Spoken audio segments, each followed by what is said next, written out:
Assalamualaikum warahmatullahi wabarakatuh. Selamat datang kembali di Rio Hotspot Channel. Inilah nama-nama nominasi calon pemain Liga 1 All-Star. Catat ya, yang diposting ini tuh baru nominasi. Kemarin di kolom komentar ada tuh yang ngomong, kok yang dipanggil pemain Bayangkara semua sih? Kok pemain anu nggak ada sih? Ini gimana kok banyak banget sampai 55? Aduh, kan udah bilangin itu nominasi. Aduh, otaknya gimana kali ya? Nah, dari 55 nama ini nantinya tuh cuma 30 aja yang akan diambil. Oke, kalau kami harus memilih 30 nama dari 55 nama ini. Oke, ini pilihan kami. Catat, ini versi kami lo ya.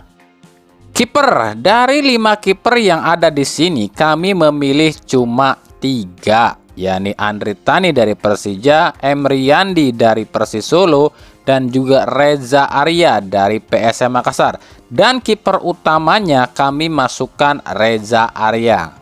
Bek kanan kami akan ambil 2 aja ya dari 5 ini ya, yakni Bagas Kava dari Barito dan Rio Fahmi dari Persija. Dan starting utamanya kami menempatkan Rio Fahmi. Bek kiri pun kami ambil 2 aja dari 5 nama, yakni Ricky Fajrin dari Bali United dan Firza Andika dari Bayangkara. Dan untuk posisi utamanya kami tempatkan Ricky Fajrin.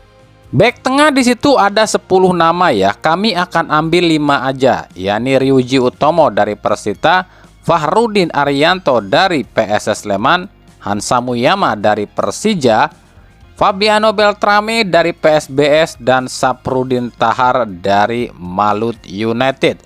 Dengan susunan utama Hansa Muyama dan Ryuji Utomo. Gelandang bertahan dari 5 nama kami ambil 3, yakni Akbar Tanjung dari PSM, Hanif Syahbandi dari Persija, dan Rosat Setiawan dari Semen Padang. Dan posisi utama kami akan menempatkan Akbar Tanjung. Gelandang tengah kami ambil 3 juga nih dari 5, yakni Zahabi Goli dari Persija, Alwi Slamet dari Malut, dan juga Rifki Dwi dari Persita. Sekarang ke PSM kayaknya Rifki Dwi ya. Dengan posisi utama kami berikan pada Alwi Slamet. Gelandang serang kami ambil 3 juga ya dari 5, yakni Septian David Maulana dari PSIS, Freds Butuan dari Malut United, dan juga Zan Nadine Faris dari Persisolo. Dan posisi utama kami tempatkan Septian David. Sayap kiri pun sama, kami ambil 3 juga, yakni Irfan Jaya dari Bali United, Witan Sulaiman dari Persija, dan Jen Kelly Schroyer dari PSBS. Dengan posisi utama kami berikan pada Irfan Jaya. Sayap kanan kami ambil 3 juga, yakni Rico Simanjuntak dari Persija, Rizky Afrizal dari Madura, dan Irkamila dari PSS Sleman. Dengan posisi utama kami berikan pada Rico Simanjuntak. Begitupun dengan striker kami ambil 3 aja, yakni Ilyas Pasoyevic dari Bayangkara, Excel Runtukahu dari Barito, dan M Hanafi dari Kediri. Dengan posisi utama kami berikan pada Spaso. Ya itu sih cuma versi kami aja lo ya. Terserah versi kalian seperti apa. Nanti kalau di kolom komentar video ini ada yang berkomentar seperti ini nih, kok dari Persib nggak ada, kok Encip nggak ada yang dipanggil, dan lain-lain, nggak usah ditanggepin ya, nggak usah diladenin yang komentar kayak gitu. Sebab orang yang berkomentar kayak gitu cuma 3 alasannya lo ya. Yang pertama karena dia tolol. Yang kedua karena memang dia sengaja memancing emosi kita semua. Dan yang ketiga dia ini sarkas. Tahu kan sarkas itu apa? Sarkas itu ngejek. Jadi seolah-olah dia ngejek. Ada tim yang gak dipanggil Piala Presiden nih. Itu loh maksudnya, maka disebut sarkas. Jadi nggak usah ditanggapin ya. Kalau ada komentar-komentar seperti ini ya biarin aja lah. Cuma yang kaget itu di sini dari 55 nama ini kok jarang banget ya pakai pemain-pemain timnas lo ya. Tercatat cuma siapa ya? Zahabi Goli, Rizky Afrizal, dan Arkan Kakak ini yang masih aktif di timnas U17. Sisanya itu mantan-mantan dari anak asuh Sintayong semua seperti Tovani, Zanadin Faris, Witan Sulaiman, James Kelly-Stroyer, Irfan Johari, Reza Arya, Riyandi, Rio Fahmi, Bagas Kava, dan lain-lain. Itu semuanya dari mantan anak buah Sintayong. Nah, artinya apa? Berarti pemain-pemain ini nggak akan dipanggil don ke timnas eranya Patrick Kluivert. Dan satu lagi nih, nggak ada satupun lu pemain dari Persebaya yang masuk nominasi. Ada apa ya ini kok LIB dan PSSI?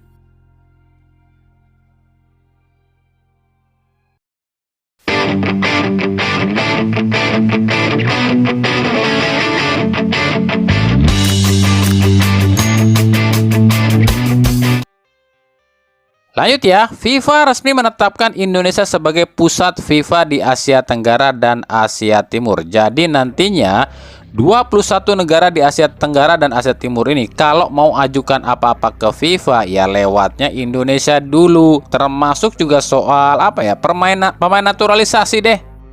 Contoh misalnya gini, ada negara-negara di kawasan Asia Tenggara dan Asia Timur yang ingin ambil pemain naturalisasi, ya harus izin dulu nih ke pihak FIFA atau ke kantor FIFA yang ada di Indonesia, baru deh diterusin ke kantor FIFA yang ada di Zurich, Swiss. Nah makanya ya, dengan ditunjuknya Indonesia sebagai pusat FIFA di Asia Tenggara dan Asia Timur, sebenarnya ini menjadi keuntungan tersendiri loh bagi Indonesia, tapi juga ancaman bagi negara lain, terutama mungkin Malaysia, Vietnam, Filipina yang gencar banget ambil pemain naturalisasi, tapi kan mereka kadang-kadang nggak sesuai aturan. Makanya seperti Malaysia, Vietnam, atau Filipina yang ingin ambil atau gunakan pemain naturalisasi tapi tak sesuai aturan atau nggak sesuai dengan law of the game FIFA, dan FIFA di Jakarta ini nggak menyetujui, ya batal semua. Nah juga seperti apa ya, agenda-agenda FIFA lain seperti FIFA Matchday, negara-negara Asia Tenggara dan Asia Timur ini mungkin akan melalui proses izin dulu ke FIFA yang di Jakarta, baru diteruskan ke FIFA yang ada di Swiss ya. Gimana? Hebat nggak Indonesia? Hebat dong. Hebat nggak Erick Thohir? Ya hebat lah. Tapi ada tapinya lo ya. Apa tapinya? Kenapa ya kami kok justru mikirnya ini agak percuma juga Indonesia jadi tangan kanan FIFA atau punya kantor utama FIFA di Asia Tenggara dan Asia Timur, tapi selalu kalah sama AFC. Nah lo udah ditunjuk sebagai tangan kanan utama FIFA tapi tetap kalah sama AFC, gimana tuh? Lah emang iya Indonesia akan tetap kalah sama AFC? Ya iyalah, meskipun Indonesia jadi tangan kanan FIFA atau kantor utama FIFA di Asia Tenggara dan Asia Timur ini di Indonesia, tapi tetap gak bakalan berkutik sama yang namanya AFC. Karena Indonesia itu masih masuk wilayah Asia, sementara Asia itu pemimpin utamanya adalah AFC di segi sepak bola. Ya sama kayak Swiss juga, Swiss itu kan punya kantor utama FIFA di Zurich tuh. Tapi Swiss ini nggak bisa berkuasa di Eropa. Kenapa demikian? Karena UEFA itu lebih condong ke negara-negara seperti Inggris, Prancis, Spanyol, Italia. Jadi kalau begitu, untuk apa? Apa keuntungannya FIFA menunjuk Indonesia sebagai kantor utama di Asia Tenggara dan Asia Timur? Ada yang tahu?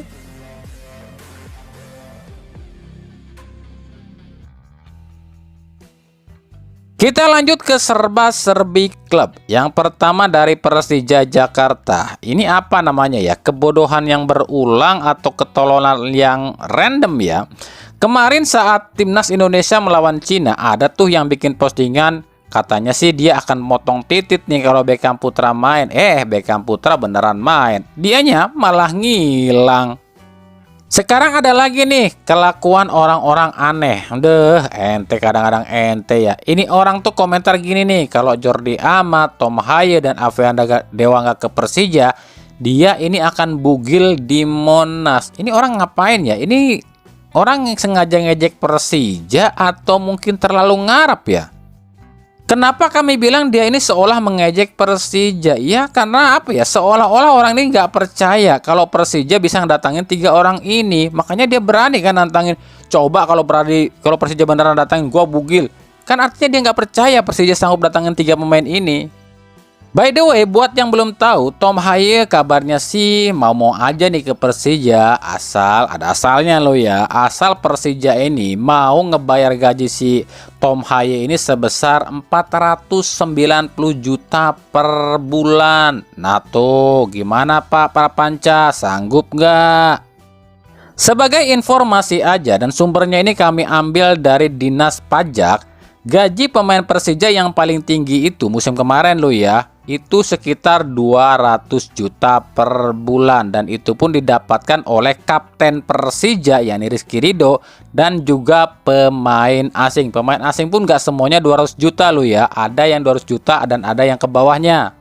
Jadi untuk pemain lokal di Persija, gaji yang paling tinggi itu adalah Rizky Ridho sekitar 200 juta per bulan. Nah ini ya artikelnya.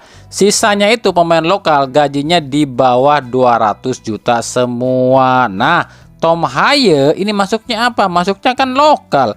Apakah akan digaji lebih gede dari Rizky Ridho?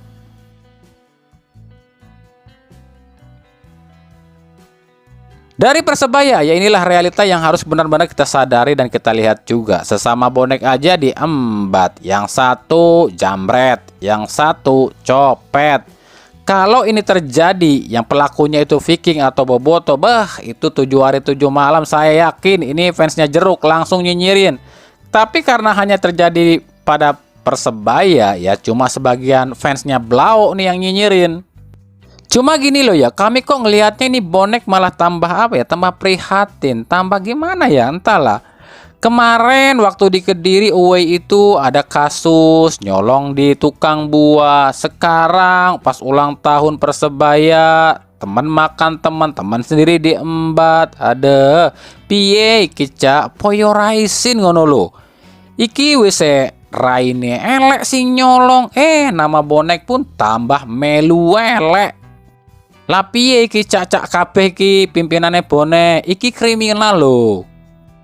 Makanya nih ya, Mimin di sini tuh cuma mau menyadarkan kalian ya, kalau kalian masih punya otak tuh juga. Kalau nggak mau dengerin omongan Mimin ya berarti kalian nggak punya otak nih, dengerin ya. Makanya jadi orang itu, jadi supporter itu nggak usah sibuk nyinyirin orang lain atau supporter lain, gak usah sibuk ngejekin orang lain atau supporter lain, gak usah sibuk nyari kesalahan supporter lain, gak usah sibuk jadi provokator, gak usah sibuk jadi pembenci, tapi sadar diri sendiri, benahi yang di dalam diri. Kan kami udah sering bilang, di setiap kelompok supporter itu pasti ada aja orang-orang yang kayak gini. Nah ini yang harus kalian benahi. Jangan ini malah nyari kutu di seberang lautan dicariin, tapi saurus di depan mata nggak kelihatan. Nyari kesalahan orang mah paling cepat, paling rajin, tapi kekurangan dan kesalahan sendiri nggak dibenahi. Dan kata-kata ini berlaku pada semua supporter lu ya. Kata-kata hari ini nih dari kami nih, jadilah terhormat dengan prestasi, bukan ingin dihormati tapi sibuk membenci.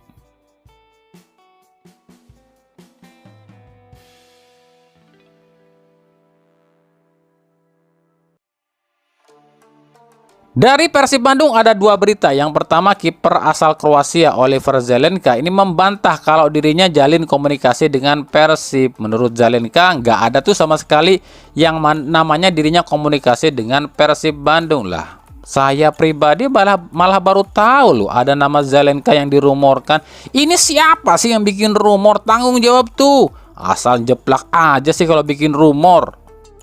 Yang kedua, setelah kemarin ada Rafael Struijk, kini giliran Saint Patinama yang dirumorkan ke Persib. Ada ini siapa lagi yang bikin rumor? Coba sampai di Transfermarkt udah tertulis Saint ini dibidik Persib persentasenya udah 20%. Ada. Makanya nih ya, buat kalian yang suka bikin rumor, coba dong pakai akal sehat, dipikirkan matang-matang. Kenapa demikian? Karena yang kalian bawa itu nama Persib. Kami yakin yang bikin rumor ini bukan cuma dari Boboto lo ya, ada orang luar Boboto pun yang bikin rumor ini. Kenapa demikian? Karena kalau orang-orang atau pemain-pemain yang dirumorkan ke Persib gagal ke Persib, ini pasti banyak nih orang-orang tolol pasti ucapkan gini, 3 kata lucu, Shane Patinama ke Persib. Padahal dianya sendiri yang tolol, nggak tahu dan nggak paham aturan transfer. Ditambah ini yang bikin rumor juga nggak ngotak. Ini antara yang komentar dengan yang bikin rumor cocok tuh kalau kawin. Aduh.